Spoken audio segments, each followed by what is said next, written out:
Hi guys, welcome to Sweety kitchen. నేను మీ బాను. ఎండాకాలం వచ్చిందంటే వడియాల సీజన్ మొదలైపోతుంది కదండి. ఈ ఎండాకాలంలో రకరకాలుగా వడియాలు అయితే పెట్టుకుంటూ ఉంటాము. రవ్వతో, బియ్యంతో, అలాగే సగ్గు బియ్యంతో ఈ విధంగా చాలా రకాలుగా పెట్టుకుంటూ ఉంటాం కదా. ఈరోజైతే నేను బొంబాయి రవ్వతో ఈ అప్పడాల వడియాలు అయితే షేర్ చేస్తున్నానండి. చాలా పల్చగా మనకి ఆకుల్లాగైతే వస్తాయన్నట్టు. మనం నానబెట్టుకునే అవసరం లేకుండా ఇన్స్టెంట్గా అప్పటికప్పుడు ప్రిపేర్ చేసుకోవచ్చండి. బియ్యం అయితే నైట్ నానబెట్టుకొని మార్నింగ్ ప్రిపేర్ చేసుకునేటట్టు ఉంటుంది కదా. ఈ విధంగా రవ్వతో అయితే మనకి అప్పటికప్పుడు ఇన్స్టెంట్గా ప్రిపేర్ చేసుకొని మళ్ళీ పైగా ఎండలో కూర్చొని వేసుకునే అవసరం లేకుండా ఇంట్లో ఫ్యాన్ గాలికే వేసుకోవచ్చు. నేనైతే ఈ వీడియోలో పక్కా కొలతలతో చూపించానండి. రాని వాళ్ళు కూడా పర్ఫెక్ట్గా ప్రిపేర్ చేసుకోవచ్చు. డీటెయిల్గా షేర్ చేశానన్నట్టు. వీడియోని ఎక్కడ స్కిప్ చేయకుండా ఫుల్గా చూసి మీరు కూడా ఒకసారి ట్రై చేయండి. ముందుగా ఒక బౌల్ తీసుకొని అందులోకి నేను ఇక్కడ 2 కప్పుల బొంబాయి రవ్వనైతే కొలిచి తీసుకున్నాను. దీనైతే పక్కన పెట్టేసుకుందాం. ఇప్పుడు నీళ్లు కొలుచుకుందామండి. 1 కప్పు రవ్వకి 8 కప్పుల వాటర్ చొప్పున, 2 కప్పుల రవ్వకి 16 కప్పుల వాటర్ అయితే వేసుకుందాం. ఈ కొలతలతో తీసుకున్నారంటే పర్ఫెక్ట్గా వస్తాయండి. మిక్సీ జార్లోకి మసాలా ప్రిపేర్ చేసుకోవడానికి మిరపకాయలు, కరివేపాకు అయితే వేసుకొని నేను ఇక్కడ మిక్సీ పట్టుకున్నాను. కోర్సుగా మిక్సీ పట్టుకోవాలి. చూడండి, ఈ విధంగా రావాలి. ఇప్పుడు ఒక ప్లేట్లోకి జీలకర్ర, అలాగే నువ్వులు కూడా వేసుకుంటున్నాను. ఇక్కడ తెల్ల నువ్వులు వేసుకుంటున్నానండి.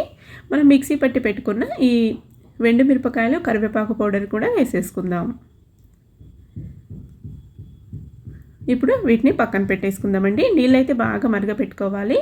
చూడండి, నీళ్ళు బాగా ఈ విధంగా మరిగే టైంలో మనం కొలిచి పెట్టుకున్న రవ్వనైతే వేసుకుంటూ మిక్స్ చేసుకోవాలి. ఉండలు కట్టకుండా మిక్స్ చేసుకుంటూనే ఉండాలండి. ఫ్లేమ్ని హైలో పెట్టుకోకుండా మీడియం ఫ్లేమ్లో పెట్టుకొని రవ్వ వేసుకోండి. అప్పుడే మనకి రవ్వ అనేది ఉండలు కట్టకుండా ఈవెన్గా కలిసిపోతుంది నీళ్ళల్లో. చూడండి, ఈ విధంగా ఒక 2-3 నిమిషాలు బాగా మిక్స్ చేసుకుంటూనే ఉన్నామంటే ఈ విధంగా అయితే దగ్గర పడుతుంది. అప్పుడప్పుడు మధ్య మధ్యలో మిక్స్ చేసుకుంటూ ఉండాలి, లేదంటే అడుగంటుకుంటుందండి. చూడండి, ఉడికిన కొద్దీ ఇదైతే ఈ విధంగా చిక్కపడుతుంది. ఇప్పుడు ఇందులోకి మనము అన్నీ తీసి పెట్టుకున్న మసాలాలు అయితే వేసేసుకుందాం. ఇవన్నీ పిండిలోకి బాగా కలిసిపోయేలాగా బాగా మిక్స్ చేసుకోవాలి.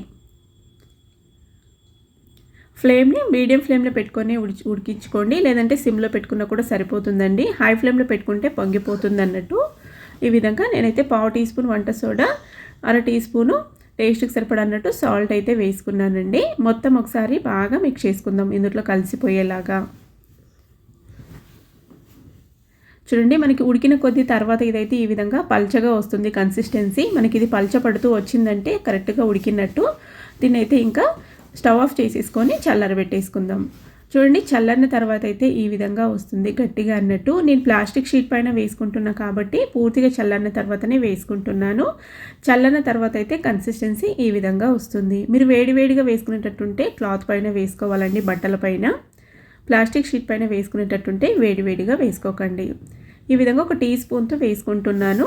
1 టీ స్పూన్ పిండి వేసుకొని ఈ విధంగా స్ప్రెడ్ చేసామంటే మనకి అప్పడాల కింద అయితే వస్తాయండి. మీకు ఎంత పల్చగా కావాలన్నా కూడా అంత పల్చగా వేసుకోవచ్చు. చాలా ఈజీగా ఊడొచ్చేసే ప్లాస్టిక్ షీట్ పైన వేసుకుంటున్నాం కాబట్టి. చూడండి, అన్నీ ఇదే కొలతలతో అయితే తీసుకొని వేసుకున్నాను. నేనైతే గరిటెతో వేసుకుంటే మరీ పెద్దగా అవుతాయనేసి ఒక డే అంతా వదిలేస్తే నెక్స్ట్ డే కల్లా ఎలాగొచ్చాయో చూపిస్తున్నా. చూడండి, ఈ విధంగా ఆరిపోయినాయి అన్నట్టు. ఫ్యాన్ గాలికి ఆరిపోయాయండి. ఇప్పుడు వీటిని అయితే తీసుకొని నేను ఇక్కడ ఒక 2-3 గంటలు ఎండలో పెట్టేసుకుంటున్నాను. చూడండి, ఇవైతే 2-3 గంటలు ఎండలో పెట్టి తీసుకున్నాను. ఇంకా వీటిని మనము సంవత్సరం పాటు ఒక డబ్బాలో వేసుకొని స్టోర్ చేసుకుంటే ఏం అవ్వవండి. అసలు పురుగు పట్టవు, మెత్తపడవు, చాలా బాగుంటాయి. ఇప్పుడు వీటిని ఫ్రై చేసి చూపిస్తాను. టేస్ట్ కూడా చాలా బాగుంటాయండి. మనకి బియ్యం అప్పడాల కన్నా రవ్వ అప్పడాలు చూడండి చాలా పల్చగా వస్తాయి. ఆకుల్లాగైతే నోట్లో వేసుకుంటే కరిగిపోతాయి, మనంత పల్చగా ఉంటాయి.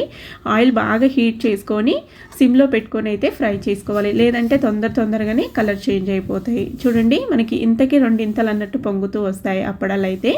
మరి రెసిపీని ఫుల్గా చూసినట్లయితే, మీకు కనుక నచ్చినట్లయితే ఒక లైక్ చేసి ఇలాంటి మరిన్ని హెల్తీ రెసిపీస్ కోసం ఛానల్ అయితే సబ్స్క్రైబ్ చేసుకొని ఫాలో అవ్వండి.